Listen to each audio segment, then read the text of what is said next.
Hello बच्चों, let's see this question. The correct acidity order of the following is. हमारे पास यहाँ पे चार कंपाउंड्स हैं। एक तो फिनॉल है, दूसरा पैरा क्लोरोफिनॉल है, तीसरा हमारे पास बेंजोइक एसिड है और हमारे पास चौथा जो है वो पैरा मिथाइल बेंजोइक एसिड है। और एसिडिक स्ट्रेंथ के जो चार प्रोबेबल ऑर्डर्स हो सकते हैं वो हमारे पास चार अलग अलग ऑप्शंस में गिवन। तो चलिए इस क्वेश्चन को सॉल्व करते हैं बच्चों। और सबसे पहले तो ये देखते हैं कि इस क्वेश्चन को सॉल्व करने के लिए हमारे पास कौन से की कॉन्सेप्ट की जानकारी होनी चाहिए। देखिए, ये जो है बेसिकली बात की जा रही है एसिडिटी ऑफ ऑर्गेनिक कंपाउंड्स। जो भी ऑर्गेनिक कंपाउंड्स होते हैं जो एसिडिक बिहेवियर शो कर सकते हैं, उनका हमें कंपैरिजन करके एसिडिटी का हम लोग देखते हैं कि कौन सा ऑर्डर हो सकता है। यहाँ पर जो कंपाउंड्स दिए हुए हैं उनको हम लोग कंपेयर करते हैं।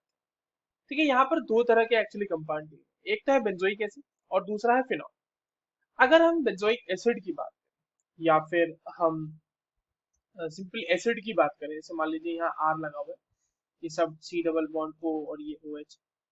तो आफ्टर द लूजिंग इलेक्ट्रॉन यहाँ पर से एक H प्लस जब निकलेगा, ये एसिडिक बिहेवियर जब शो करेगा, तो यहाँ देखिए कार्बोक्सिलेट आयन बनता है बच्चों। और ये कार्बोक्सिलेट आयन बहुत ही ज्यादा रेजोनेंस स्टेबलाइज होता है, क्योंकि इससे इक्विवेलेंट स्ट्रक्चर्स बनते हैं और इक्विवेलेंट स्ट्रक्चर्स की स्टेबिलिटी बहुत ही ज्यादा होती है। Whereas if you will talk about phenol, ठीक है, तो फिनॉल में जब हम H प्लस निकालते हैं, यहाँ से जब मान लीजिए आपने H प्लस निकाला तो फिनॉक्साइड आयन का फॉर्मेशन होगा। फिनॉक्साइड आयन भी रेजोनेंस स्टेबलाइज होता है। यहाँ पे रिंग के ऊपर इस नेगेटिव चार्ज का डीलोकलाइजेशन हो जाता है। तो इस तरीके से बच्चों यहाँ पे डीलोकलाइजेशन होता हुआ आपको दिखेगा। यहाँ पे नेगेटिव चार्ज, यहाँ पे डबल बॉन्ड, यहाँ पर ये नहीं होगा। ठीक है, ये इस तरह से फिर डीलोकलाइजेशन होगा, ये पैरा पोजीशन पे आएगा। Let's draw it first. यहाँ पर नेगेटिव चार्ज इस तरीके से, ठीक है, और एक बार यहाँ पर नेगेटिव चार्ज फिर से आएगा और अल्टीमेटली ये वापस से इस तरह से हमारे पास फिनॉक्साइड आयन को बना ही देगा। अब एक चीज देखिए, कार्बोक्सिलेट आयन और अगर हम फिनॉक्साइड को कंपेयर करें तो हम ये देख पाएंगे, ये हमारा फिनॉक्साइड आयन है, तो हम ये देख पाएंगे कि फिनॉक्साइड आयन में जो नेगेटिव चार्ज है वो कार्बन के ऊपर डीलोकलाइज हुआ है, मगर कार्बोक्सिलेट आयन के केस में वो नेगेटिव चार्ज ऑक्सीजन के ऊपर ही डीलोकलाइज होता है। तो क्योंकि कार्बोक्सिलेट आयंस की स्टेबिलिटी बहुत ज्यादा होती है as compare to phenoxide ions, इसीलिए जो हमारे पास जनरली जो कार्बोक्सिलिक एसिड्स होते हैं वो फिनॉल से ज्यादा एसिडिक नेचर के होते हैं। इतना जानने से हमें ये समझ में आ गया कि 3 और 4 की जो एसिडिक स्ट्रेंथ होगी वो 1 और 2 से तो ज्यादा ही होगी। नाउ अगर आपके पास कोई भी अगर इलेक्ट्रॉन विड्रॉइंग ग्रुप, जिसे हम EWG कहते हैं, अगर वो इलेक्ट्रॉन विड्रॉइंग ग्रुप लगा हुआ है, तो इलेक्ट्रॉन विड्रॉइंग ग्रुप का काम क्या होता है बच्चों? वो इलेक्ट्रॉन डेंसिटी को कम करता है। इलेक्ट्रॉन डेंसिटी को कम करता है, इसका मतलब चाहे वो कार्बोक्सिलेट आयन हो चाहे वो फिनॉक्साइड आयन हो, ऐसे केस में वो एसिडिक स्ट्रेंथ बढ़ाएगा, क्योंकि वो कॉन्जुगेट बेस की स्टेबिलिटी बढ़ाता है इलेक्ट्रॉन डेंसिटी कम करके।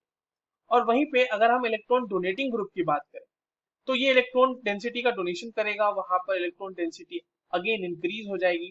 तो जो भी आपने फिनॉक्साइड आयन या फिर कार्बोक्सिलेट आयन बनाया है, इसके ऊपर इलेक्ट्रॉन डेंसिटी और बढ़ जाएगी और इसकी स्टेबिलिटी कम हो जाएगी और इसीलिए एसिडिक स्ट्रेंथ जो है वो घट जाता है। और ऐसा क्यों हो रहा है? क्योंकि हमारे पास कॉन्जुगेट बेस जितना स्टेबल होगा उतना ही अच्छा एसिड होता है।